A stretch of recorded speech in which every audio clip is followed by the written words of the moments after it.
Cindy woke with the taste of rust in her mouth and the feeling she'd swallowed dirty water all night. The digital clock beside her bed read 3:17 a.m. But she knew she wouldn't get back to sleep. Not after the dream. The same dream again.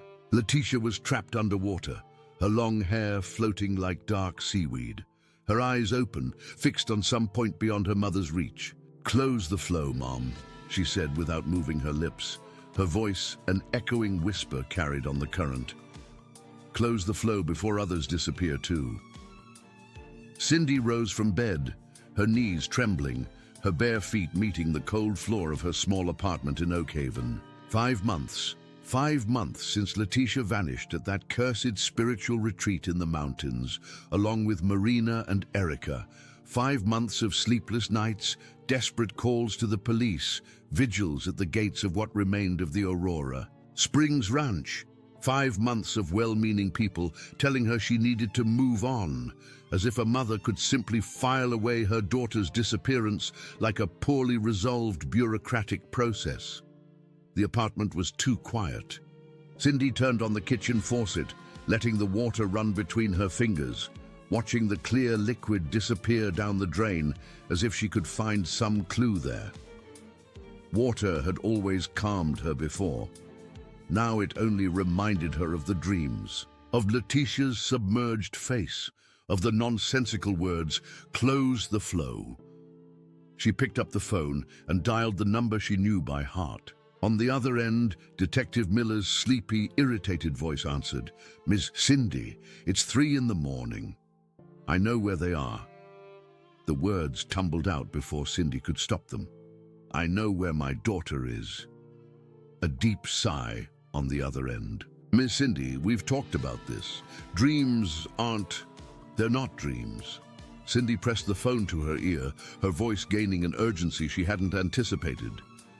"She told me where she is. There's an area on the ranch you haven't excavated yet, near the old water system. She said to close the flow before others disappear." Silence stretched for long seconds. Cindy could hear Miller breathing, considering her words, probably wondering whether to hang up or call a psychiatric ambulance. "Miss Cindy, the ranch was sold. The new owner started renovations yesterday. If there's anything to be found." The line went dead. Cindy felt her blood turn to ice. "What kind of renovations?" "The water system. They're replacing all the old pipes. Look, I know you're going through a difficult time, but..." Cindy hung up. Her hands were shaking violently. Now, in the dream, Letitia was trapped in the water, in the pipes, and now men were working there, unaware of what they might find or what they might release. She dressed quickly, grabbed her car keys, and stepped out into the cold June morning. The drive to the mountains would be long, but she needed to get there before it was too late, before they closed the flow forever. Aurora Springs Ranch was 2 hours from Oakhaven, hidden among hills covered in eucalyptus trees and Atlantic forest. Cindy had only been there once, when she picked up Letitia on the first day of the retreat. She remembered the strange feeling she'd had stepping onto the grounds, as if the air were denser there, charged with an energy she couldn't define as good or bad. Letitia had been radiant that day, hugging her mother with almost childish joy. "It's going to be transformative, Mom. Master Naeem said I have a special energy that I can help other people find their way." Now, driving along the winding mountain road in the pre-dawn hours, Cindy wondered how she hadn't noticed the signs. The way Letitia spoke of Master Naeem, with eyes shining with a devotion that went beyond normal admiration. The way she donated all her savings to the cause, without hesitation. The way she distanced herself from her old friends, saying they didn't understand her spiritual journey. The GPS indicated 15 more minutes to the destination when Cindy saw the lights. Headlights from trucks and cars parked on the dirt road leading to the property. Her heart pounded. She stopped her car at a safe distance and walked the rest of the way, her steps muffled by the damp earth of the early morning. Male voices reached her, agitated, nervous. As she drew closer, she could make out the words, Can't be. Inside the pipe. I'd call the police. This isn't normal. Smell. God, that smell. Cindy quickened her pace, her heart beating so hard it hurt. When she rounded the last bend, she saw the scene that would forever be etched in her memory. 4 men, in overalls around a deep excavation, one of them vomiting against a tree, 2 others holding cloths to their noses. On the ground, next to a section of severed pipe, was something that made Cindy stumble, a floral print. A blouse she herself had bought for Letitia last Christmas, and beside it, gleaming under the headlights, the bracelet of colorful beads. Letitia had worn since she was 15, the bracelet she swore had protective powers. "My daughter." The words came out as a hoarse whisper. Cindy took a step forward, then another, her legs failing. "My daughter!" The workers turned, startled by the cry that echoed through the pre-dawn air. One of them, the oldest, ran toward her. "Mom, you can't be here. It's dangerous. We already called." "It's my daughter." Cindy shoved the man with a force she didn't know she possessed. "It's my daughter you found." Cindy approached the excavation, ignoring the men's attempts to restrain her. The industrial pipe was nearly 3 feet in diameter and stretched beneath what had been the main hall of the ranch. The cut section revealed the interior, dark silt, organic remains mixed with ancient mortar, and fragments. Pieces her mind refused to process as human. But that wasn't what brought her to her knees in the wet earth.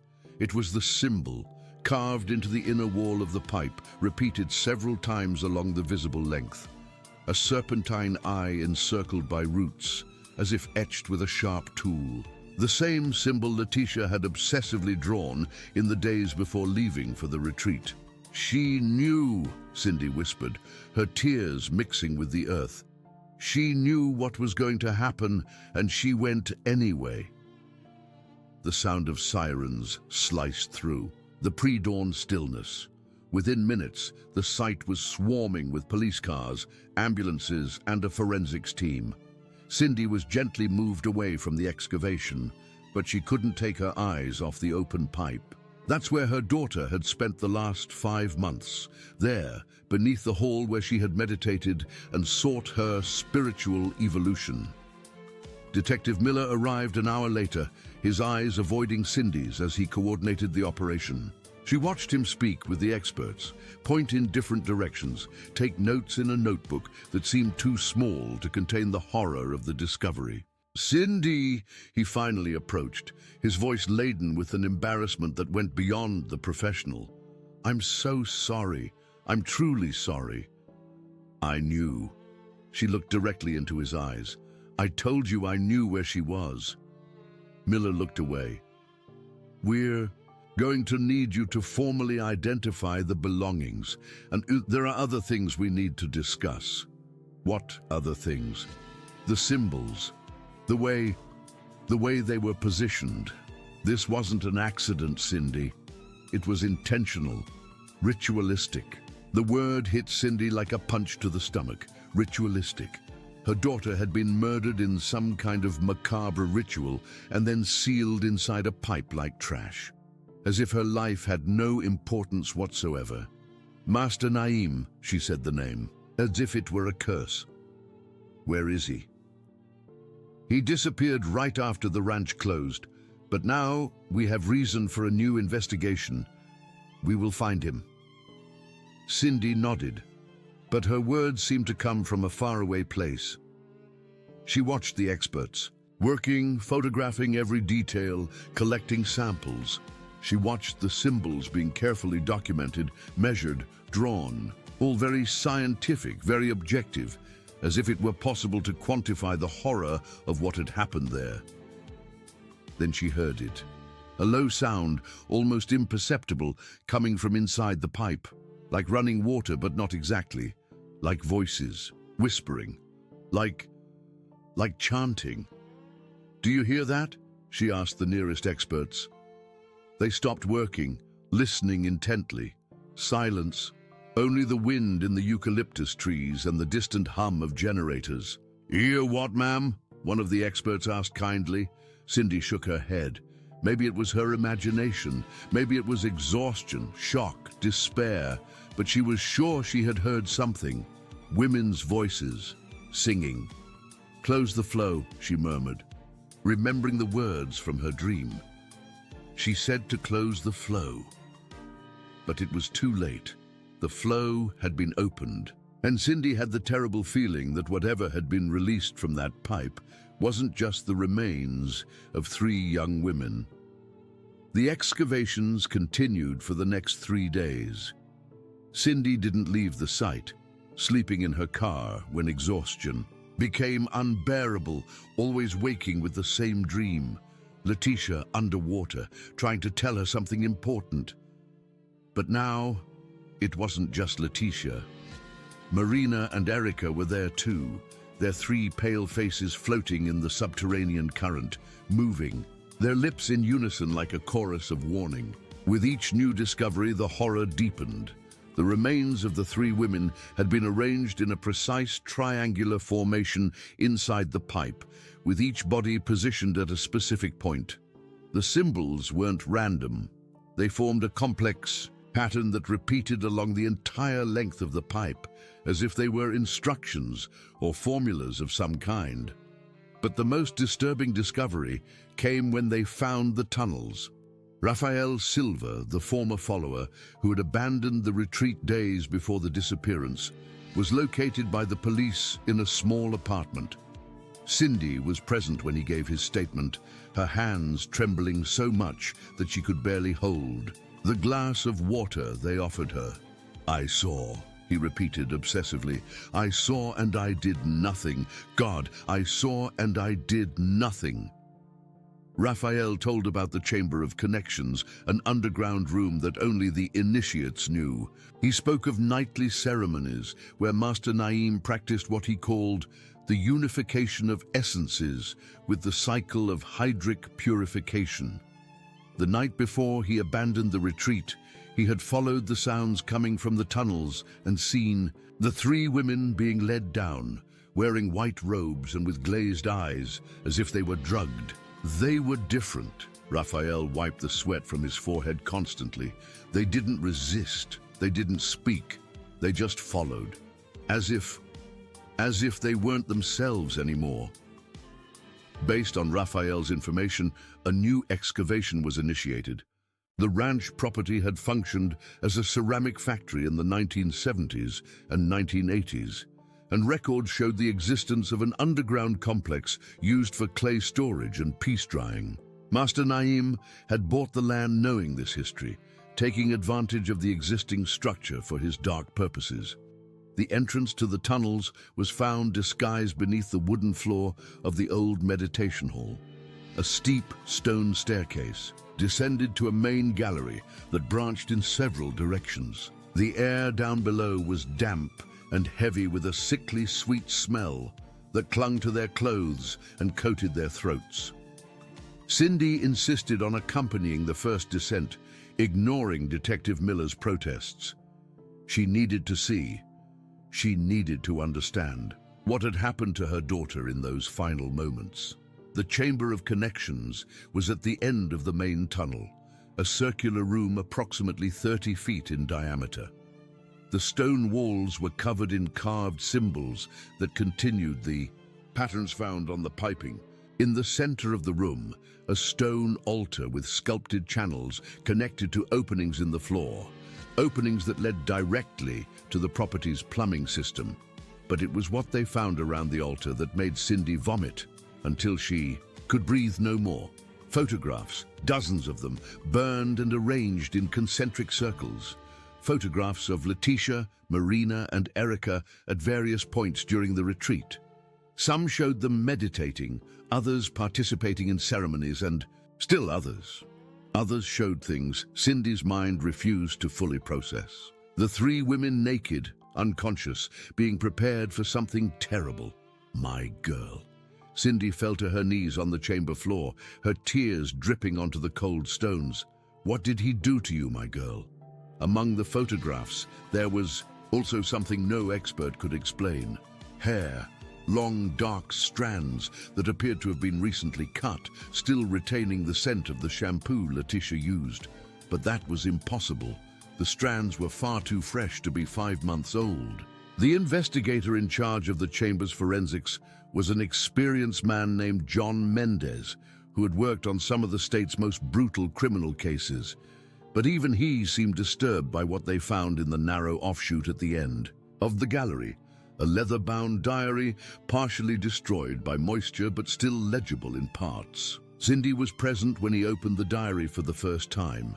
The initial pages contained notes in a handwriting she immediately recognized as Letitia's, descriptions of the retreat's early days, impressions of the other participants, reflections on the meditations and fasts. All very normal, very similar to what Letitia had written in her other diaries since adolescence.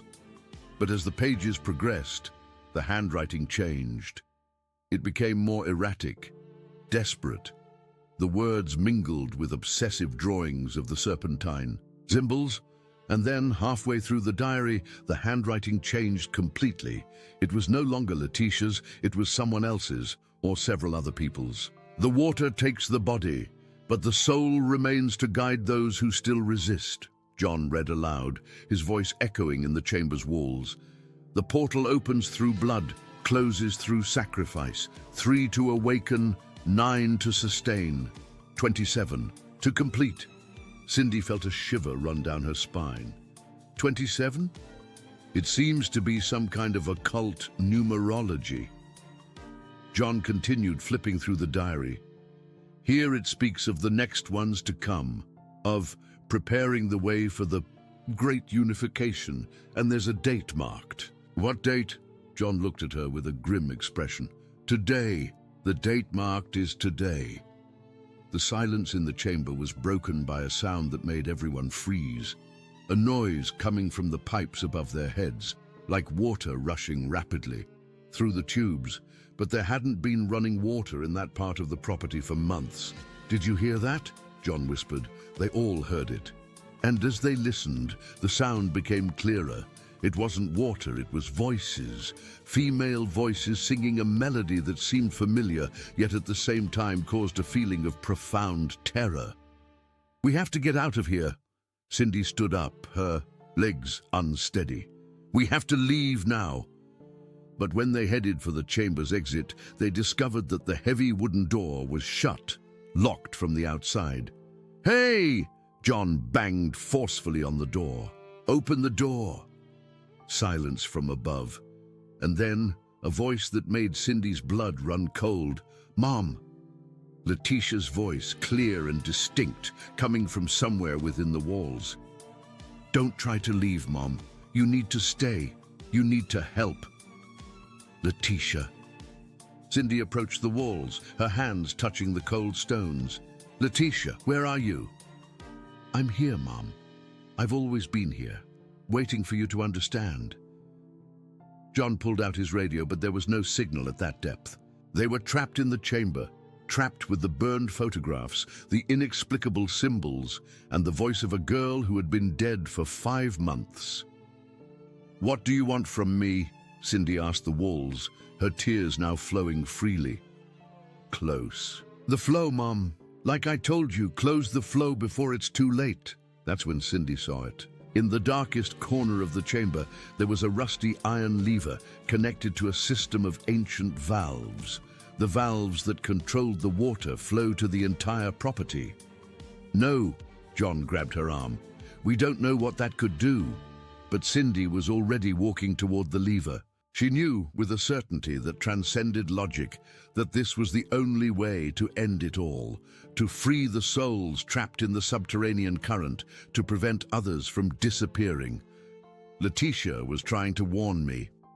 She said more to herself than to John.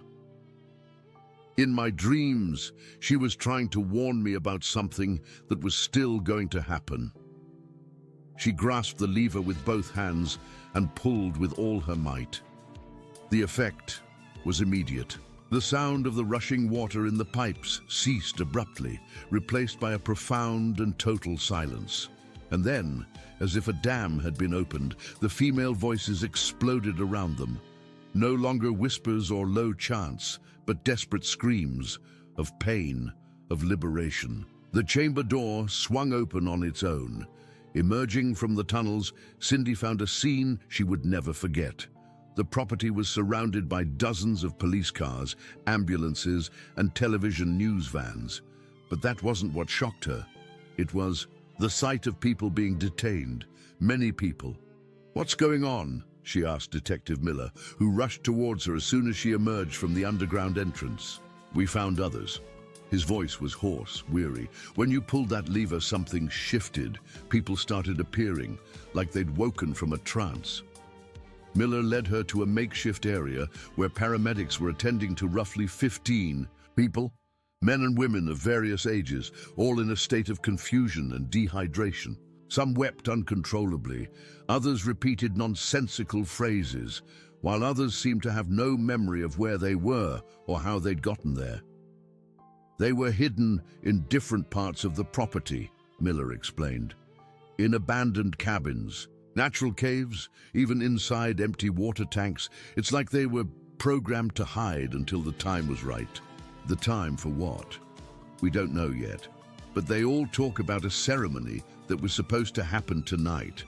A great unification that would complete what was started with your daughter and the other two.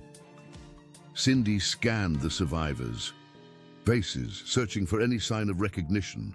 They were ordinary people, teachers, shopkeepers, housewives, retirees. People who, like Letitia, had sought something at Aurora Springs Ranch and found a nightmare. "Where's Master Naeem?" she asked. Miller pointed to an ambulance where a man of about 50 was being treated by paramedics. He looked small and frail, a far cry from the charismatic and powerful figure Cindy had imagined. His grey hair was disheveled, his clothes dirty, his eyes glazed over like those of the other survivors. He was in the main chamber of the tunnels when you activated the hydraulic system, Miller said. He went into shock when the water stopped flowing. He keeps repeating that the portal closed and that the Guardians are gone. Cindy approached. The ambulance, ignoring the protests of the officers. She wanted to see the face of the man who had killed her daughter. She wanted to understand how someone could seem so ordinary and yet be capable of such evil. Naeem looked up as she approached. For a moment, their eyes met, and Cindy saw something that disturbed her more than anger or madness. She saw fear, genuine, desperate fear. "You don't know what you've done," he whispered, his voice barely audible. "You closed the flow, but you didn't seal the portal. They're still here. They're free now." "What are you talking about?" "Your daughters." Naeem chuckled, a low, haunted sound. "All of them. They weren't sacrifices. They were anchors. They kept the others bound. Now that you've broken the chain..." He didn't finish the sentence. His eyes rolled back, and he fainted, leaving Cindy with more questions than answers. The official investigation revealed that Aurora Springs Ranch had operated for nearly 3 years, attracting vulnerable individuals with promises of spiritual healing and personal growth. Naeem had studied ancient occult texts and developed a complex methodology that blended mind control techniques, subtle drugs administered through teas and incense, and rituals based on medieval necromantic practices. But there were aspects of the case that the official investigation couldn't explain. The coincidences were too numerous. The way the survivors had remained hidden and immobile for months without dying of hunger or thirst. The symbols that appeared to have been carved by tools that didn't exist on the property. The fresh hair found in the chamber. And most importantly, the reports of paranormal phenomena that began to occur after the hydraulic flow was closed. 3 days after the discovery, Cindy received an unexpected visitor. Dr. Helena Cardoso, an anthropologist specializing in religious studies, knocked on her apartment door carrying ancient books and a grave expression. "I need to talk to you about what happened at the ranch," Helena said without preamble, and about what might be happening now. Cindy let her in, making coffee while Helena organized her materials on the living room table. The books were ancient. Volumes, some in Latin, others in languages Cindy didn't recognize. All dealt with aquatic rituals, necromancy, and the imprisonment of souls. What Naeem tried to do isn't new, Helena began, opening one of the books to a page filled with symbols similar to those found on the ranch. Medieval texts describe similar practices, where souls are trapped in underground currents to serve as spiritual guardians of dimensional portals. Portals to where? To what they called the realm of shadowy waters. According to these texts, it's a plane of existence where the souls of the dead await judgment. Some occultists believed that by gaining access to this realm, they could control the living through the dead. Cindy felt a chill. And my daughter, Letitia, and the others were used as anchors. Their souls trapped in the current served to keep the portal stable and prevent other entities from coming through it. Helena flipped to another page. But when you closed the flow, you broke the system. The souls were freed, but also opened the portal completely. Exactly. Helena looked her in the eyes, and now other things might be coming through it. As if hearing her words, Cindy's phone rang. It was Detective Miller, his voice tense and weary. "Mrs. Cindy, we've had some incidents since yesterday. People reporting apparitions, voices coming from their house pipes, collective nightmares. And there's something else." "What?" 3 women disappeared in a nearby town last night. All participants in self-help groups, all between 20 and 30 years old. We found symbols painted on the walls of their homes, the same symbols from the ranch. Cindy felt her legs give way. He said there were 27. How? In the diary, it said 3 to awaken, 9 to maintain, 27 to complete. Letitia, Marina, and Erica were the 3 to awaken. The other people on the ranch were the 9 to maintain. And now they need 15 more to complete the ritual. Helena finished, her eyes wide with understanding. And with the portal open, they no longer need a specific physical location. They can operate from anywhere with a connection to the water system. Cindy's phone rang again. This time, it was an unknown number. "Hello? Mom?" Letitia's voice, clear, as if she were in the next room. "Thank you for freeing me, but now you need to help me again." "Letitia, how are you?" "That's not your daughter." Helena snatched the phone from Cindy's hand. "It's one of the things that came through the portal. They can mimic voices, memories, anything that helps them manipulate the living." But Cindy had already heard enough to know that whatever that voice was, it knew things only Letitia could know. Intimate details, shared memories, the specific way her daughter spoke when she was afraid. "What do you want?" Cindy asked, taking the phone back from Helena. "I need you to come to me, Mom. There's a way to fix all of this, to seal the portal permanently, but I need you to trust me." "Where are you?" "At the old Oak Haven water treatment plant. You know where it is, where we used to go when I was little to feed the ducks in the pond." Cindy knew the place. It had been abandoned for years, with empty settling tanks and a complex network of pipes connecting to the entire metropolitan area's water system. The perfect place for someone, or something, who wanted to control the water flow of thousands of homes. "Don't go." Helena grabbed her arm. "It's a trap. Whatever that thing is, it wants you there for a specific reason." But Cindy was already getting her car keys. "If there's a chance to end this, to prevent other people from disappearing, I need to try. Then I'm going with you." "No. This is between me and my daughter." "Your daughter is dead," Helena yelled, her academic composure finally cracking. "Whatever's talking to you, it's not Letitia. It's something using her memory, her voice, to manipulate you." Cindy stopped at the door, her hand on the doorknob. What if you're wrong? What if it really is her, trapped between worlds, trying to fix what Naeem did? What if I'm right?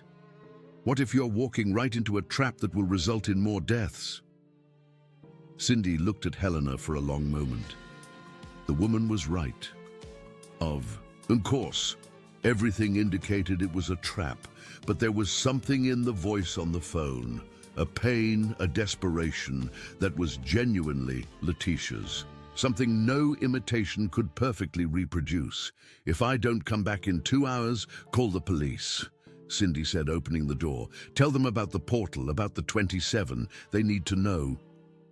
And she left, leaving Helena alone, with the old books and the weight of the certainty that she would probably never see Cindy alive again. The water treatment plant was on the outskirts of Oakhaven, a 1970s concrete structure that had been deactivated when a more modern system was built on the other side of town. Cindy knew the place well. She used to take Letitia there when she was a child, not to see the facilities, but for the small artificial lake that had formed next to the abandoned tanks. Letitia loved feeding the ducks and watching the golden carp that someone had released there years ago. Now, driving through the open gate of the plant, Cindy felt like she was going back in time, but it was a distorted return where happy memories were tinged by the grim reality of the present. Her car was the only one parked in the area. Everything was silent, except for the distant sound of water running through the tanks. Water that shouldn't be running, since the plant had been deactivated for over a decade. Cindy got out of the car slowly, her senses on high alert. The smell in the air was familiar, the same sweet, nauseating smell she had felt in the underground chamber of the ranch. And there was something else, a low, almost inaudible sound, as if dozens of people were whispering at the same time. "Letitia?" she called out, her voice echoing between the concrete tanks. "I'm here. Here, Mom." The answer came from several directions at once, as if there were hidden speakers all over the plant. "Come to the main tank. You'll understand everything." Cindy followed the signs, her footsteps echoing on the wet concrete. As she approached the center of the plant, the sound of whispering voices became more intense, and there was something else, a faint, bluish light coming from inside the largest settling tank. When she reached the edge of the tank, Cindy had to hold onto the iron railing to avoid falling. The tank was full of dark, almost black water, moving in impossible circular patterns. And on the surface of that water, floating as if they were reflections, were faces, dozens of them. Faces of women of various ages, all with their eyes open, all moving their lips in sync. In the center of the circle of faces, Letitia. "Hi, Mom," she smiled. And for a moment it was exactly as Cindy remembered, the 24-year-old girl who had left for the retreat 5 months ago. "Thank you for coming." "My daughter." Cindy knelt at the edge of the tank, her tears falling into the dark water. "I'm so sorry, my daughter. I'm so sorry I didn't stop you from going to that place." "You couldn't have stopped it." Letitia floated closer to the edge, her face becoming clearer. "It was all planned a long time ago, before I was even born." "Before you were born? What are you talking about? Look around you, Mom.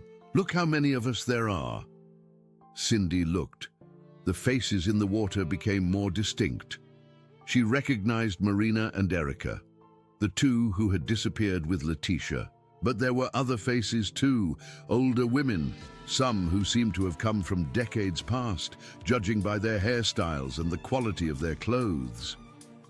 "We all came here seeking something," Letitia continued. "We were all chosen, not by Naeem. He was just a tool. We were chosen by something much bigger, much older. Chosen for what? To guard the portal, to prevent the things from the shadowy water kingdom from coming into this world." Naeem misunderstood. He thought he could use the portal to control the living through the dead, but the portal isn't for that. It's for keeping separate worlds that shouldn't touch. Cindy felt a shiver run down her spine. and now that I closed the flow. Now the portal is unstable. The ancient guardians were dispersed when you broke the system, and things started to pass through it. Letitia pointed to other faces in the water. They impersonate us, mimic our voices, our memories. That's how they seduce new victims. How do I know you're really my daughter and not one of those things? Letitia smiled sadly. Do you remember my 8th birthday? When you forgot to buy the cake and tried to make one at home, but it burned, and you cried more than I did, thinking you'd ruined my party.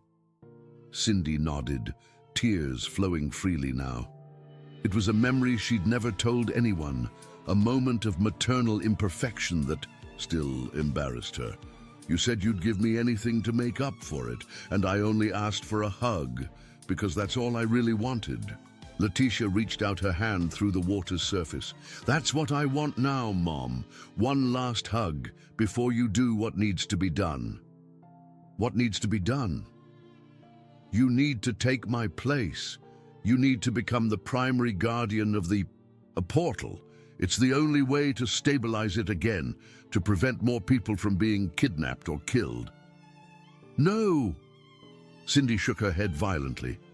No! There has to be another way. There isn't. Letitia began to drift away from the edge, her face becoming less distinct. And you know it. You've known it since you started having the dreams. They weren't just dreams, Mom. They were callings. I was trying to prepare you for this moment. Cindy looked around desperately, searching for an alternative, some way to save her daughter without sacrificing herself. But all she saw were the faces in the water, all looking at her with a mixture of pleading and resignation. If I do this, she asked, will you be freed? Will you be able to rest in peace? All of us will, Letitia replied. But you need to choose now. With every passing minute, more things cross the portal. Soon, it will be too late to stop them. As if to confirm her words, the sound of sirens began to echo in the distance. Many sirens coming from various directions. Cindy grabbed her phone and saw several missed calls from Detective Miller. She called back. Mrs. Cindy, where are you? His voice was desperate.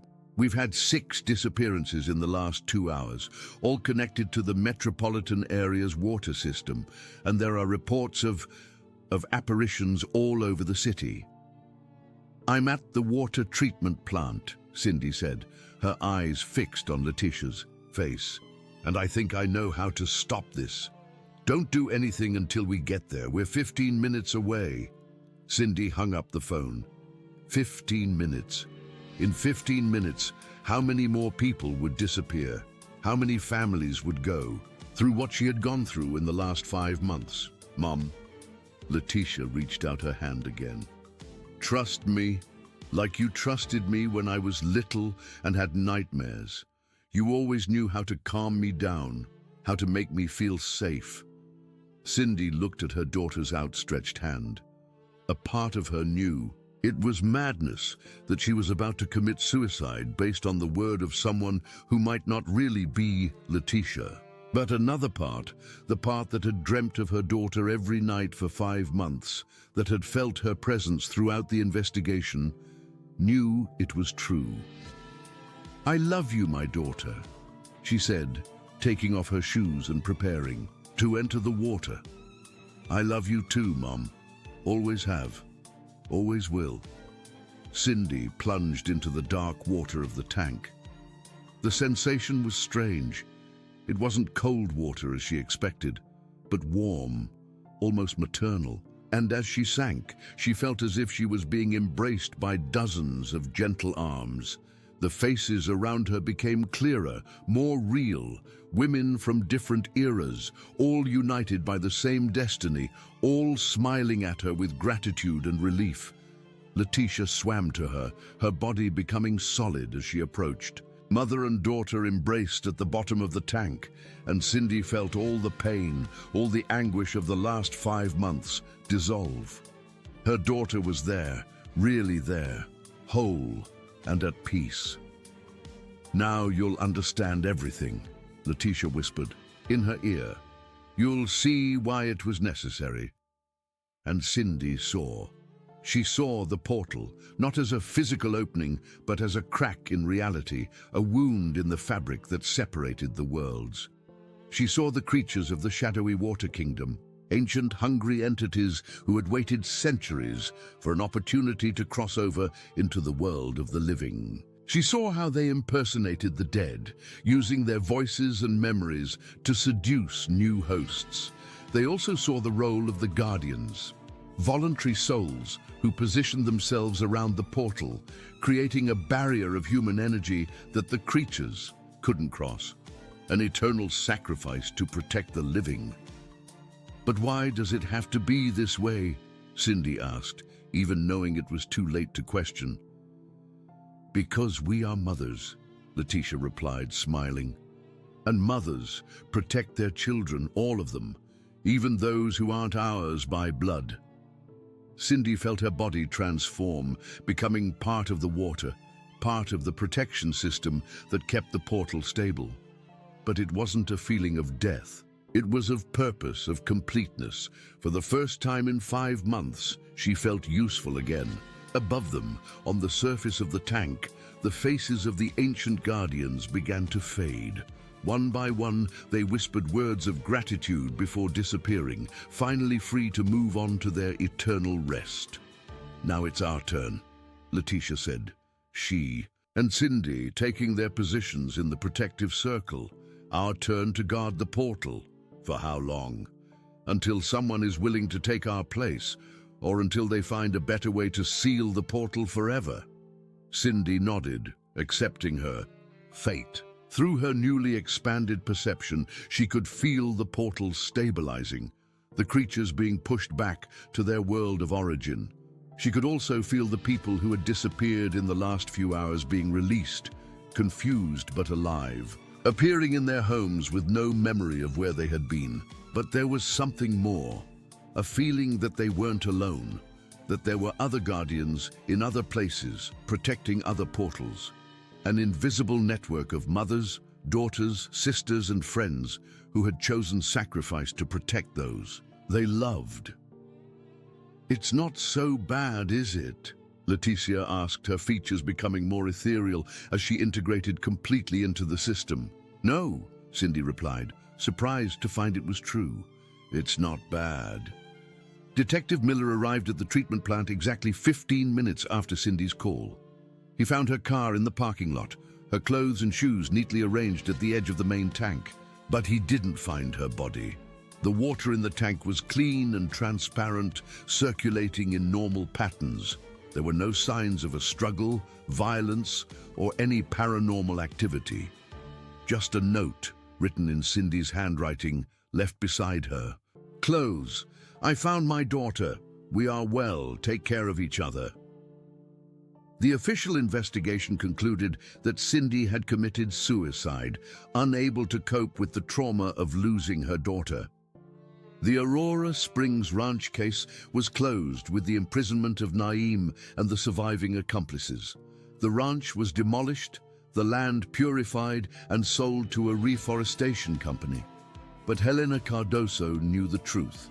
And sometimes, when the plumbing in her house made strange noises in the middle of the night, she whispered a thank you to the invisible guardians who protected her town.